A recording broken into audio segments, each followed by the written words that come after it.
My name is Shari Hubert. I'm the Associate Dean of Admissions at Duke University's Fuqua School of Business. I've been with the institution for close to 4 years now. October will be my 4-year anniversary. And prior to Fuqua, I was the Associate Dean of Admissions at Georgetown's McDonough School of Business. And prior to that, Director of Volunteer Recruitment at the Peace Corps. And before moving into that space, spent many years in the corporate sector doing campus recruiting, consulting, and the like. Started my career in the pharmaceutical industry, interestingly enough.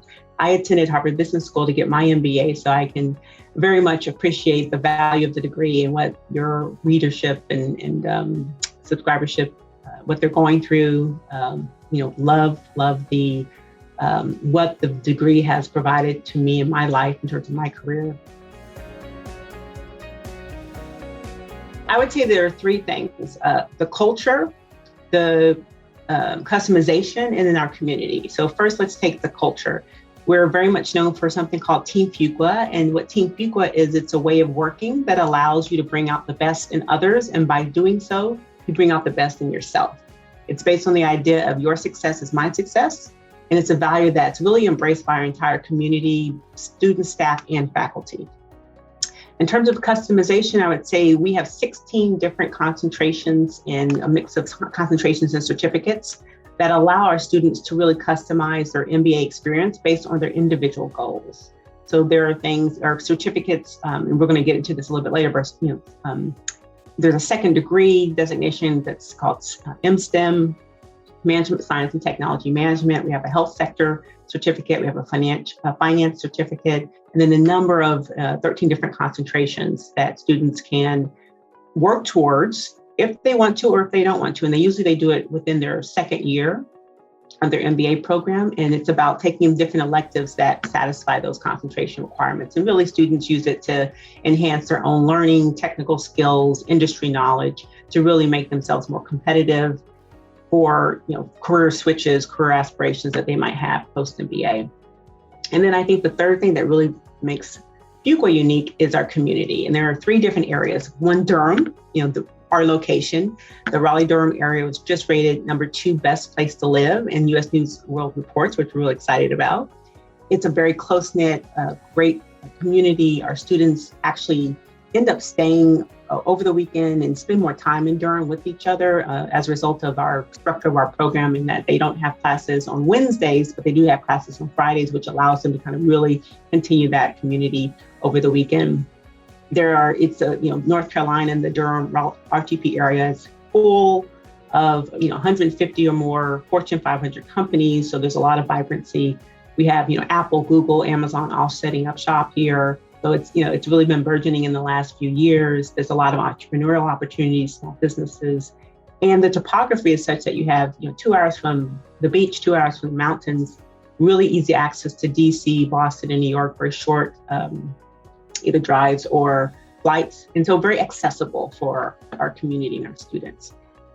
In terms of community, I would also point to our focus on diversity and inclusion.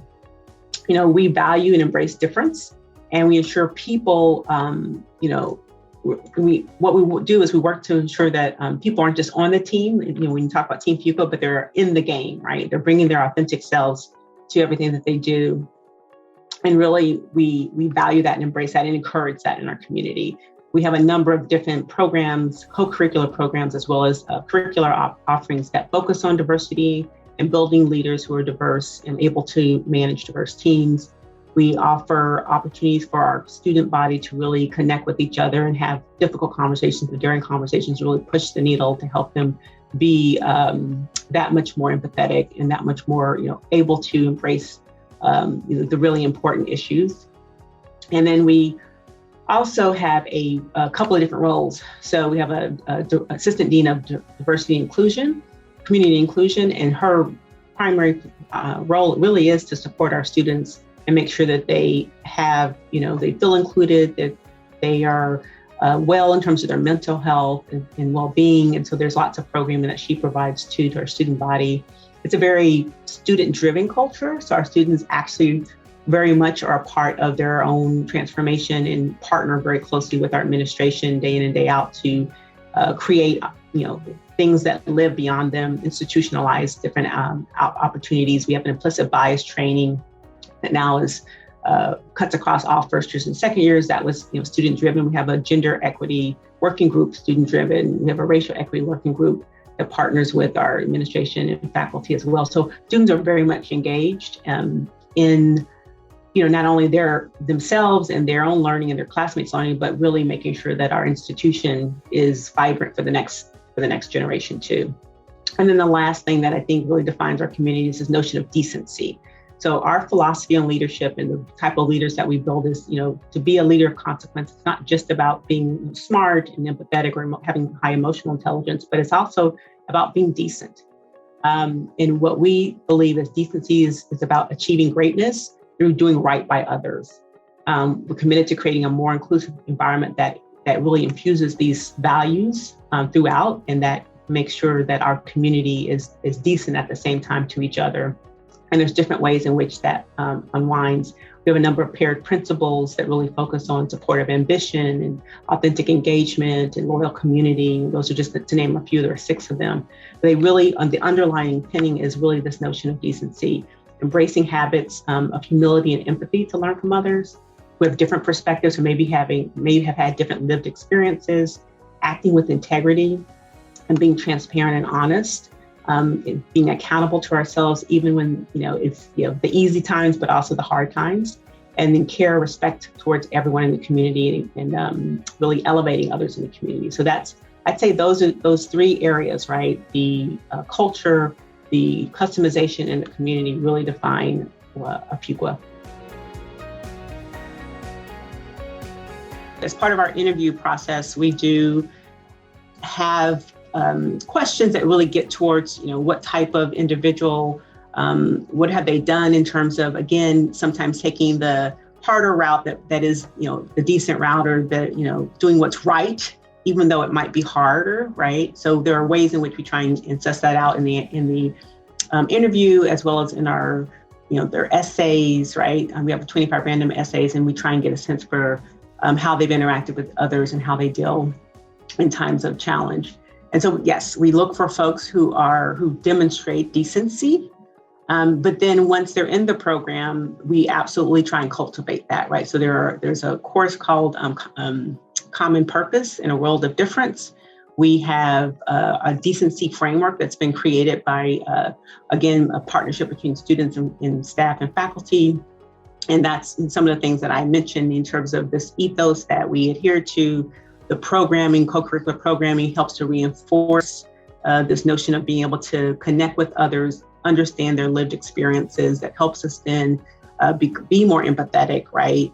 Be able to, try and walk in someone else's shoes in order to kind of hone and flex those muscles. We have opportunities in our first year students, they work in teams, they support each other, they're managed and mentored through a peer mentoring model. By second year students, again, really trying to create this notion of being able to care and respect for all in the community, to elevate others, to act with integrity. We have different sessions called Daring Dialogues, where we'll talk about issues of, allyship and mental health, alcoholism, racial justice. So all these social issues that students are contending with and our society is contending with, how do we think about those issues as leaders and as individuals who would need to perhaps manage teams through crisis. So yes, it's absolutely developed as well once you're in the program, but we absolutely looking for those characteristics, I think, on the way in.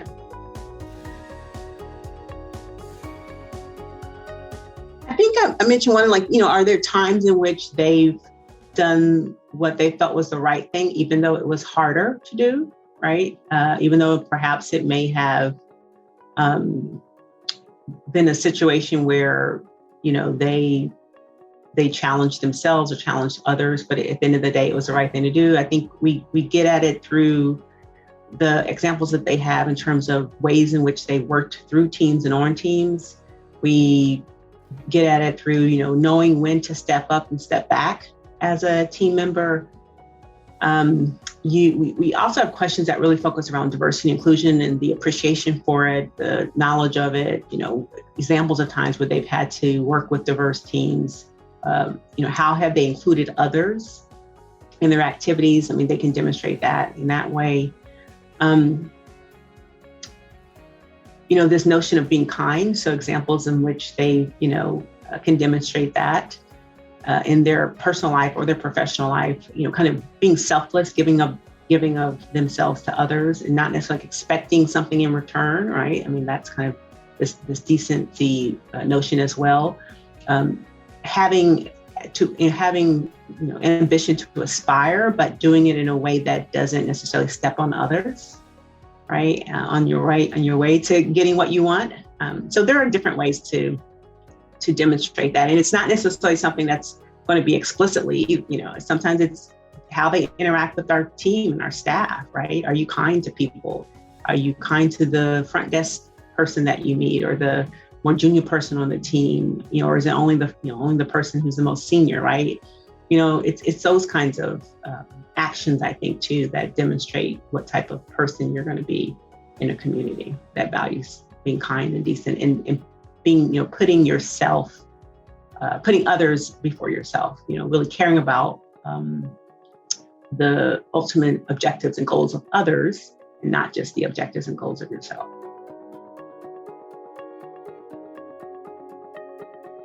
There are three distinct kind of communities in the RTP, the Raleigh-Durham, the Triangle Park area. It's Durham, which, again, it's got this hipster, feels a little bit like Austin or Brooklyn kind of feel to it. Very international because Duke University is there, right? So it draws and attracts students and staff and faculty from all over the world, right? You have Chapel Hill, which is kind of a college town feel, but again, because the university is situated there, very international in terms of its attraction of who lives there and who's around. You have Raleigh, which is the capital, again, a bit larger, very eclectic, lots of, great restaurants and, businesses thriving. It's the arts kind of culture center. And then in between, you have these bedroom communities where because of the RTP, the Raleigh Triangle Park area, there's lots of industry, right? Like I mentioned, there, over 150 Fortune 500 companies have some level of their presence there where they employ so many individuals across the north, this area in North Carolina. And because it's a lot of technology, biotech, focused science, you draw, again, individuals from all over the world, right? And so I would say it's a very international area and diverse area. Yes, so we have the Daytime MBA, which is our 2-year full-time residential format program designed for, I'd say, early to mid-career professionals looking to change industry, function, or both, geography sometimes as well, and all further develop their leadership skills or management capabilities. And really, it's about kind of this level of transformation in order to aspire into new career opportunities, right? So that the goal is kind of these new career opportunities, leadership capabilities, confidence, learning new technical skills. You have the Accelerated Daytime MBA, which is a 1-year MBA, full-time residential format as well. And that's designed, again, for kind of early to mid-career professionals, but who have already received their master's in management degree or master's in management studies degree that Fuqua offers. And they want maybe an additional layer of leadership management skill development through acquiring an MBA, the credentialing that an MBA provides, right, on top of your master's. And more so for people who want to enhance their career or advance their career, and probably not so much for someone who's a traditional career switcher, because you don't have the opportunity for the internship. Those individuals start with they come in with our first year incoming class. They take part in our summer institute and some of the foundational courses that are developed. They put into their own learning teams, what we call consequential leadership teams, 4 to 5 person learning teams. But then quickly they join the second year full-time MBA students in their elective courses, right? So they spend that full year in elective courses. and they graduate with the second year daytime MBA students. So again, accelerated, right? You just accelerate because you already have those core courses under your belt because you received your master's in management degree. And then we have two different executive MBA formats. We have a weekend executive MBA format and a global executive MBA format. I would say the executive MBA geared towards mid-career to senior professionals who want to either upskill, retool their leadership capabilities or technical skills. Again, advance perhaps in the same industry and function. There are folks who switch companies, who switch careers, but it's probably more so folks who are really very comfortable and interested and happy in the current company or current role function that they're in, but they really want to take it to the next level. And this, again, the current credentialing, the learning, and the experiences they have through that MBA program helps to advance their career. The nice thing about our programs, and again, the difference between the weekend and the global is really your emphasis on the format, right? So the weekend, they come to campus once a month, and then in between, there's a distance hybrid learning format that they take part in. For the Global Executive MBA, they have 5 different residencies. Usually, if we weren't in COVID times, it would be in 5 different countries. I'm sorry, they have more than that residency, but they have 5 different residencies in countries around the world, right? 2 of those residencies take place in Durham, and then there are other parts of the world. So that's been a little, trying to navigate that in COVID times has been interesting. But again, both of those programs are very similar to the daytime in that it's the same curriculum, faculty, degree, right? It's just really a difference in the format and difference in the type of student. And I'd say, again, working professionals who are probably in their mid-career to more senior advanced professional career. Each year, of course, applications vary. For our daytime MBA program, we had one of the highest application volumes at 3,700. When you look at all of our programs across the board, so we have 10 different degree programs, we do close to over 6,000 applications in terms of what we receive. And our programs, all vary in terms of their competitiveness and selectivity. I would say the daytime MBA program is probably the most selective. And I won't get into the actual success rates because I think it's more important for individuals to really focus on putting forward their best version of themselves in the application. I think it's important to know that we look at, your merit, right? And that's what you can control. There are some institutional goals that we're looking at achieving. And then you have to look at the context of the applicant pool within which you are competing, right? And so I think that's why it's harder to really give you a sense of like, here's the admit rate or here's the acceptance rate, because it will definitely vary not only from program to program, but year to year, right? Because of all those differences. The accelerated daytime MBA program is very small. So our class size, so the daytime MBA program, I'd say the class size, this year's incoming class size was about 447. I'd say the sweeter spot would be somewhere between 425, 430, maybe 435 max. The accelerated daytime MBA program is very small. So we're looking at 10 to 20 people. This year we had about 18, but so purposely very small.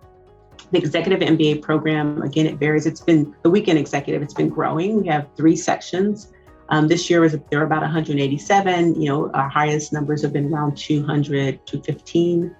The global executive MBA program is much smaller as well. So we're talking, anywhere from 75 to 80, maybe, the highest we've seen is maybe 90 or 100. But I think, again, that program will probably be on the smaller side moving forward, given, where things stand with global travel. And so that just gives you a little sense. Hopefully that's helpful. We have a really great re-applicant process in that we, help save time for them by cloning their application.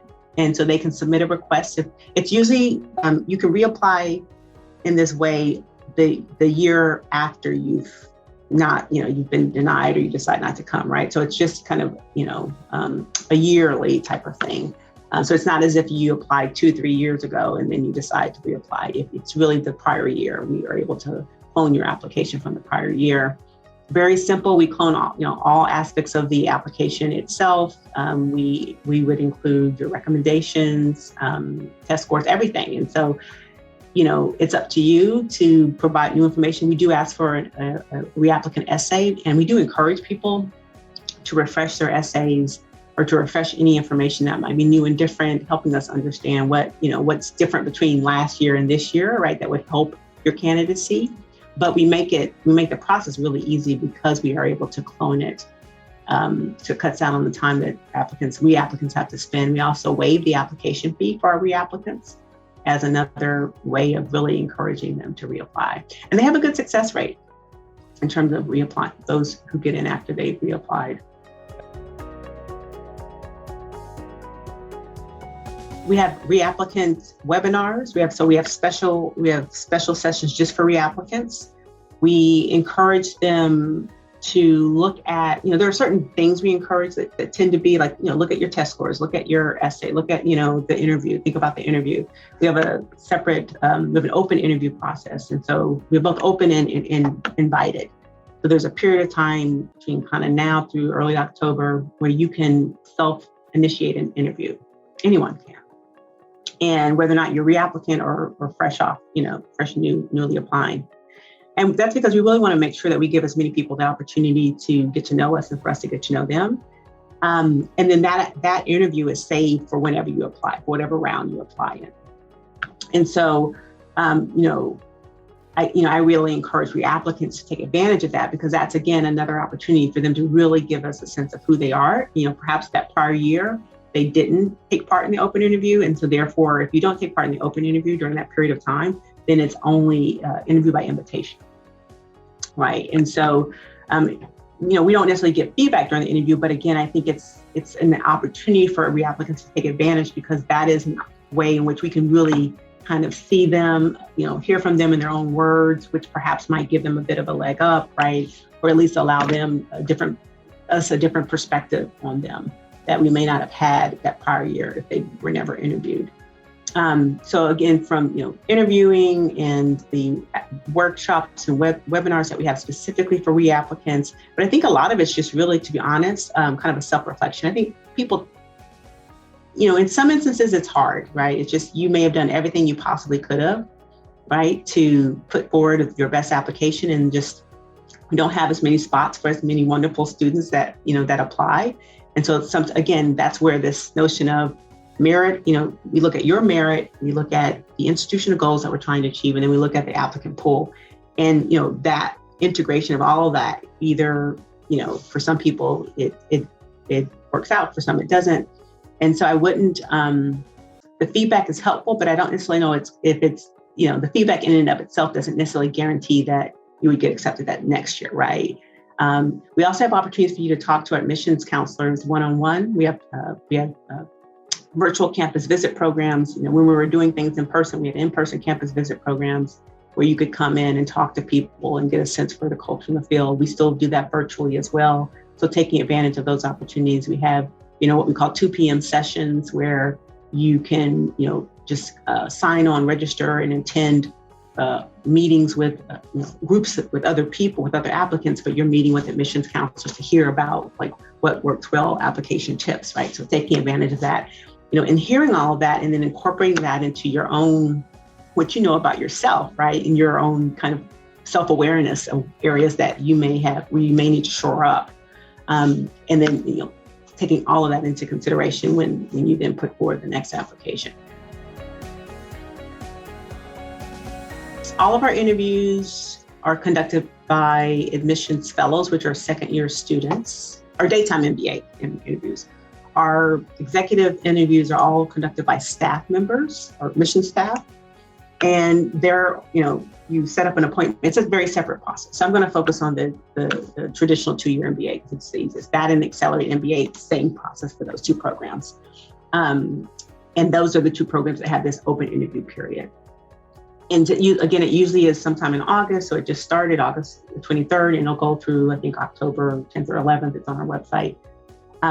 So it's a finite period of time, usually, in advance of our early action, to give people who plan to apply in the early action round the opportunity to self-initiate an interview. You don't have to, you don't have to go through that. For people who, again, they don't want to, there's a little bit of chance that you take when you don't participate in the open interviews, right? Because it's not self-initiated. And so for those people who are kind of ready, they have everything prepared, they feel like they're ready and prepared early, and they don't want to, leave things to chance, they participate in the open interview. And it's virtual. All of our interviews will be virtual this year. It's conducted by a second-year student, who we call an admissions fellow. It's behavioral based, right? Or it can be conducted by an alum as well. But behavioral based, virtual, pretty, 30 to 45 minutes, pretty standard in terms of the types of interviews and questions. We're really trying to get a sense for, interviews are they only have your resume. So they don't, these individuals have not read through your entire file. So it really is about the conversation between you and that person. And, probably in the back of their head, they're wearing 3 hats, right? The student hat, will this person do well in the program? Can I get along with them? The career hat or the employer hat, like how well do they understand their skills and what they want to do in their career aspirations? And would they be well represented in terms of recruiters and employers for coming to campus, right? And then the faculty hat, how well will they actually perform in the class? And get a sense for their ability to, their strength in that area. But again, they're mostly behavioral based. They're not tricky questions. They're really, just trying to get to know them, get to know the individual, trying to assess for that kind of diversity, that inclusion, that decency factor as well. How much have they spent time getting to know our community, right? So those kinds of things, their work experience. So those are any interview, that's what you can expect. The open interview is just a period of time where we allow applicants to self-initiate. We will keep that interview on file no matter when they apply, right? If you don't apply in that period of time, then interviews are by invitation only. And so every admitted student has to interview, but not every applicant ends up interviewing, if that makes sense. 4 rounds. An early action round, a round 1 and a round 2 and a round 3. And all of our rounds, the dates are on the website, the application deadline dates, the decision deadline dates. So when would you expect to get a decision? I think our interview dates are also there. So for those people who are invited to an interview, right? When does that decision go out? So you know that you got invited. When does the decision go out so that you know that you actually were admitted or not? And so all of those are very public and on our website, 4 rounds. In general, I would say good guidance is to apply in the round that you really feel like you're best prepared, that you feel comfortable. You can have taken your test scores and things like that, and you can still apply and actually you can apply with unofficial test scores, you can apply with unofficial transcripts. You can apply and decide that, you want to take the test again. You just be in communication with us before a decision is rendered, and we can always, hold it and move it to the next deadline.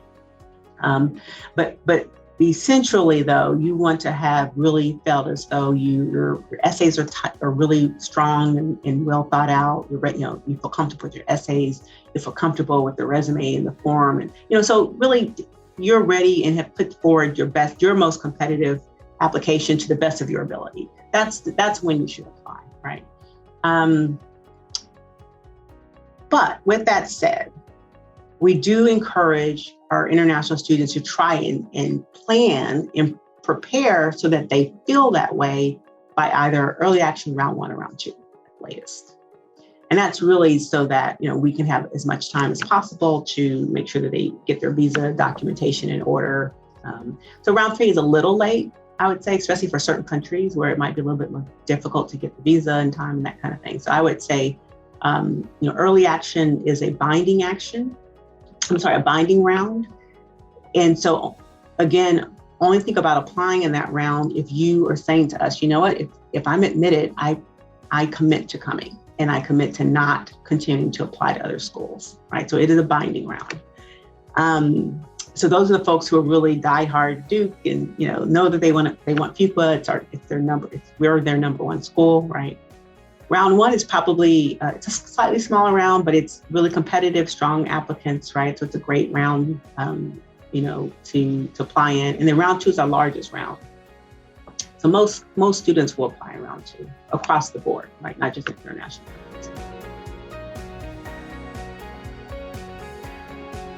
the first thing I want to just emphasize, especially if many of your followers are international, is that we do have our STEM designated kind of second, we're calling a second degree. It's kind of similar to a certificate, right? But it's a part of the Fuqua MBA. You do it within your 2 years. It's no cost. It's literally 8 electives that are, very structured in a way that satisfies this certificate or this second degree. It's called the Management Science and Technology Management second degree or certificate. And it really is a certificate or a second degree that really focuses on data analytics. It's nice and beneficial for any of our students, but especially international students, because if you fill that requirements and you end up in a career that is STEM designated, then you get an additional 2 years of work authorization on top of the 1 year of OPT that you already have. So you literally are graduating with 3 years of automatic work ability in the US. And within those 3 years, you can continue to apply for the H-1B. So for our students, it's been extremely valuable. And especially given that you can do it all within your 2 years. So it's not this extra time that you have to spend. So that's really great. And then I would say, lastly, just continue to get to know our community with so many ways. We are virtual this year, at least through the end of the calendar year. We'll have to see how things go, but we have a ton of virtual events. And each one is unique in that they offer a different perspective on our community or the experience, or meeting different members of the community, things that you can kind of incorporate into your application as you're learning more through these different events. We actually have a symposium that's specifically geared towards international students, and that'll be happening in the fall of this year. This will be our second annual time that we do that. It's really, really wonderful. I would say take stock of your leadership and involvement. It's really important to us, and perhaps even more emphasized in our process, perhaps in some of the other schools. So I would say really take stock of the types of leadership experiences you're having or bringing to the table, the types of involvement that you engage in, both inside and outside, from a professional perspective or personal perspective, even more so, because that does resonate a lot, and we look at it closely. Have fun with the 25 random facts essay. I would say spend more time on kind of the personal side and the, your own, cultural side, or, things that make you unique from that perspective, your lived experiences, things about your family, your feelings, your philosophy on life, things like that. More so than the professional. There's so many other areas of your application that we can really get a sense for your professional competitiveness. So, but have fun with it. Be willing to be vulnerable in those. And then, there are so many different ways to connect with our community. Like I mentioned before, we have all these sessions that are formal programs with our virtual campus visit program that are 2 p.m. sessions, but they're informal too. We do chats with admissions counselors. We have an admissions counselor on call every day. So if you call our office or if you email, there's someone that can talk to you. We have individuals that are represented that are responsible for different markets around the world. And so those are also your admissions advisor, your go-to person, wherever you are, either in the US based on, geographic areas in the US, or even around the world, different regions and countries around the world. So there's no shortage of individuals that you can connect with, and that who can know you can know them. We really, really want to try and get to know you as much as possible throughout this process.